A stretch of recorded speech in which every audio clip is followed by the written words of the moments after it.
بداية موسم زي ما انت عارف.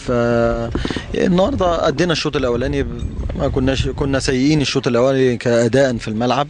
المريخ ضيع كم فرصة خطيرة. سرعان ما احنا دخلنا المباراة في الشوط الثاني بعض التغييرات الحمد لله ضيعنا، جبنا جول. للاسف ان احنا يعني فريق كبير زي منتخب السويس بعد دقيقتين بيجي فيه جول التعادل.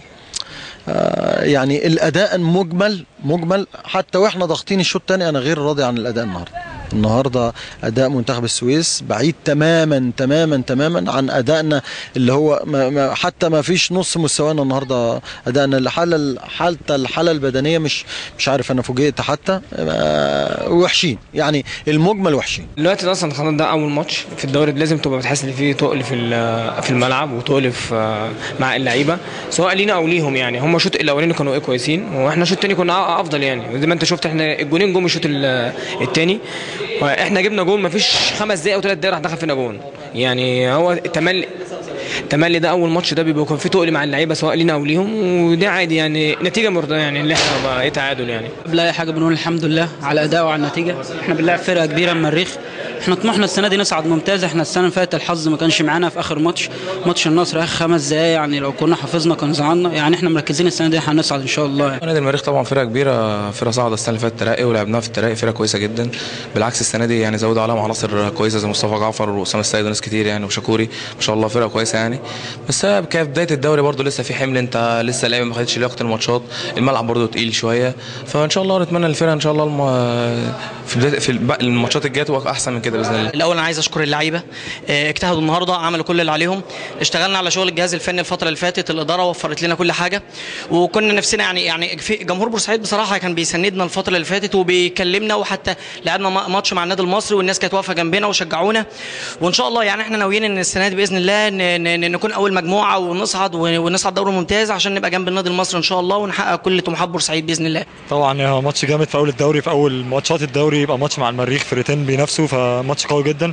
احنا كنا اقرب للفوز بس ما حافظناش على الجول اللي جبناه، وان شاء الله يبقى في تعويض بعد كده في الماتشات اللي جايه، لسه الدوري طويل. نفس القوام تقريبا بتاع الفرقه هو زاد عليهم حاجات بسيطه يعني بيزودوا الناس اللي موجوده، واعتقد ان السنه دي فرصتنا كمان كويسه ان احنا ننافس على الصعود، يعني نوصل للترقي وبعد كده الصعود ان شاء الله. الاول انا بشكر زمايلي وبشكر المجهود الكبير قوي اللي اتعمل النهارده في الملعب. انا مش اضافه لنادي المريخ، نادي المريخ اضافه لاي حد، وانا سعيد جدا ان انا موجود هنا في نادي المريخ ونقطه بطعم الفوز. بس احنا كنا قريبين جدا للمكسب، ضيعنا كتير بس الحمد لله، ودي البدايه ان شاء الله للماتشات اللي جايه وباذن الله على الصعود باذن الله. احنا طبعا جايين الحمد لله، يعني كان جايين نفسنا طبعا في 3 بونت بس ربنا ما ارادش. هو الحمد لله على بونت مع بونت في فرقه السويس في ملعب السويس، مش حاجه وحشه. احنا فرقتنا فرقه محترمه الحمد لله بفضل الله. كابتن جوهر وكابتن محمد ياسين والاداره كلها بصراحه يعني ما بخلتش على الفرقه بحاجه. ان شاء الله باذن الله احنا يعني من اول صفاره حكم احنا الحمد لله ناويين ونيه الحمد لله ان شاء الله باذن الله، مش نيه بالكلام لا نيه بالفعل ان شاء الله باذن الله ان احنا نصعد دوري ممتاز من اول ماتش النهارده ان شاء الله باذن الله.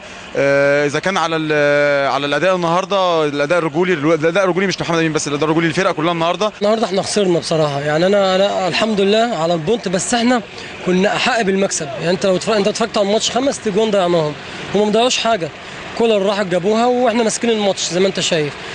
والله احنا زعلان عشان احنا ضيعنا البونتين كمان، بس الحمد لله هي دي الكوره. في الاول طبعا انا بحمد ربنا النهارده على الاداء، وبحمد ربنا برده على النتيجه. هو ما كانش طموحنا ان احنا جايين ناخد البونت، والله يعلم ربنا احنا جايين ناخد 3 بونت، وده كان طموحنا، لان لعيبه الحمد لله لعيبه على مستوى عالي جدا، لعيبه النادي المريخ، وطبعا منتخب السويس فريق بينافس على الصعود واحنا كذلك، فالحمد لله على البونت النهارده. لكن ده مش اخرنا، ده اولنا بدايتنا. احنا طبعا بنقول للفرقه كلها الحمد لله النادي المريخ جاهز ولاعيبه متميزه، ان شاء الله نقدر نعمل حاجه السنه دي للنادي ونصعد بيهم باذن الله. الحمد لله راضي بالنتيجه، بس من اول دقيقه زي ما حضرتك قلت ان انا بسعى للفوز. فعلا التايم الثاني الفرقه اتهزت شويه، بس الحمد لله خبرات فرقتنا وخبراتنا الحمد لله جبنا التعادل، وكنا ممكن اقرب للفوز كمان. بس الحمد لله في بدايه الدوري ماتش تقيل، تلعب منتخب السويس في السويس، فرقتين كانوا في دوري الترقي، فمباراه صعبه، بس الحمد لله والشكر لله الجاي الافضل باذن الله. لا مفيش هزه ولا حاجه. الكابتن كرم كابتن الفرقه وكابتن كبير، ومعانا الشحات ومعانا احمد محسن وعبد الله البغدادي. لا والله هو بس هم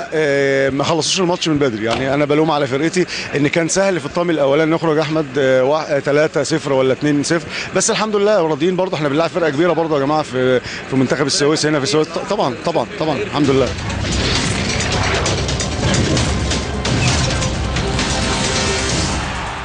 بنتابع كل الملاعب، كل الدوريات اللي موجوده في مصر. لقاءات القسم الثاني لقاءات قويه في كل محافظات مصر. انتوا عارفين ان الدوري القسم الثاني مقسم على 6 مجموعات: مجموعه شمال الصعيد وجنوب الصعيد ومجموعه القاهره ومجموعه القناه ومجموعه الدلتا والدقهليه ومجموعه اسكندريه ومطروح. طبعا انتوا عارفين، وكل فرقه او كل مجموعه بيصعد منها 3 فرق. بعد كده بيعملوا دوره الترقي وبيصعد 3 فرق من القسم الثاني الى الدوري الممتاز. السنه دي هينزل 5 فرق من الدوري الممتاز ألف ويصعد بدلهم 3 عشان السنه الجايه يكون الدوري الممتاز ألف او القسم اللي هو الممتاز 18 فرقه، عكس السنه دي 20 فرقه.